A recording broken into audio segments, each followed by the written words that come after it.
Class 10 CBSE board set number 2 section B का question number है 23। उसमें दो क्वेश्चन है, या तो आप ये करिए या तो ये करिए, और हाँ ये 2 नंबर के लिए क्वेश्चन है। पहला क्वेश्चन ही इन जनरल बच्चे करेंगे, करना भी चाहिए।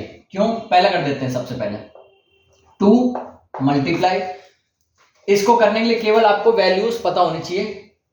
साइन 30 की वैल्यू क्या होती है? 1/2।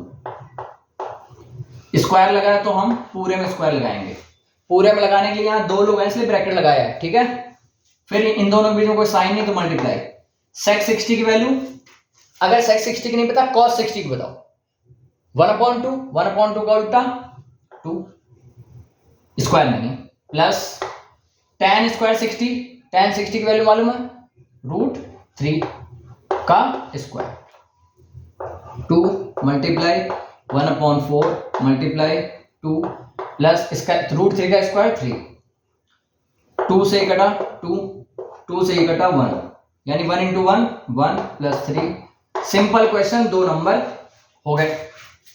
लेकिन मान लो अगर ये नहीं आता, केवल ये आता, तो आपको ये भी आना चाहिए, जो कि एक अच्छा क्वेश्चन है। पढ़ते हैं क्या कह रहा है। अगर 2 sin a + b, ये a + b ना एंगल है, जैसे नहीं लिखा हो तो 30 60, तो इन्होंने ये a + b इतना बड़ा दे दिया है, इक्वल √3, और cos a - b = 1, then find करो the measure of angle a। वो एंगल a और b, कुल मिला के a और b की वैल्यू पूछ रहा है।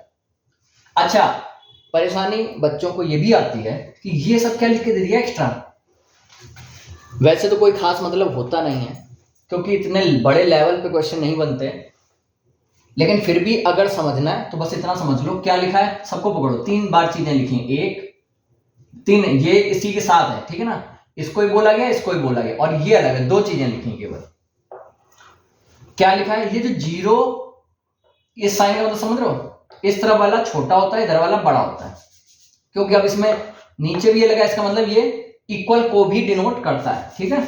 अब समझना, पहले एक ले लो, a 0 से बड़ा दिखा रहा है, यानी a की जो वैल्यू इसको सॉल्व करके आएगी वो या तो 0 से बड़ी आएगी और या 0 इक्वल आएगी, कभी a की वैल्यू माइनस में नहीं आएगी। बस यही कहना चाहता है। सेम b के लिए भी, क्योंकि a और b के अगल बगल लिख दिया कॉमा लगा।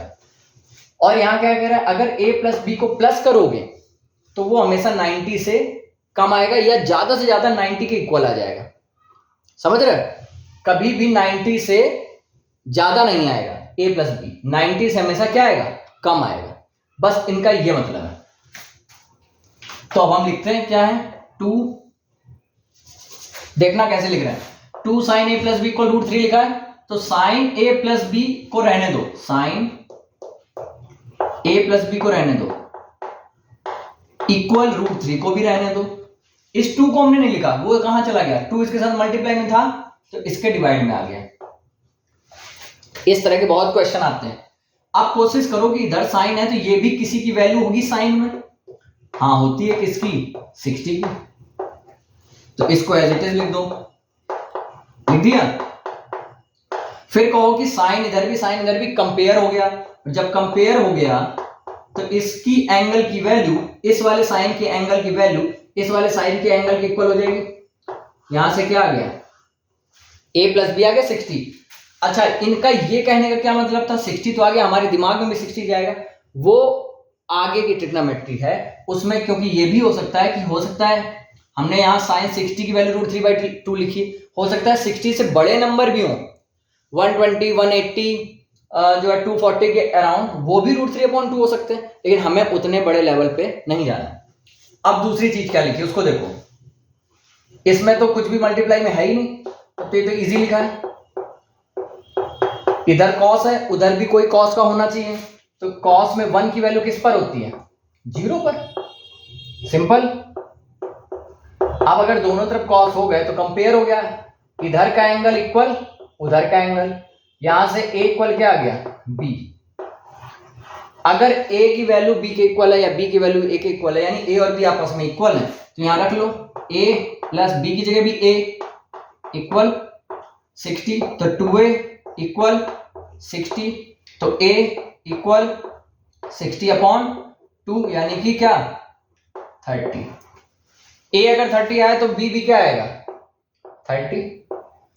बोलो अब ये देखो सारी चीजें सेटिस्फाई हो रही कि नहीं, ए की वैल्यू 0 से बड़ी आ रही है, आ रही है, बी की वैल्यू 0 से बड़ी आ रही है, आ रही है, ए प्लस बी 90 से कम है, हमने ए और बी निकाला, आंसर है हमारे। ओके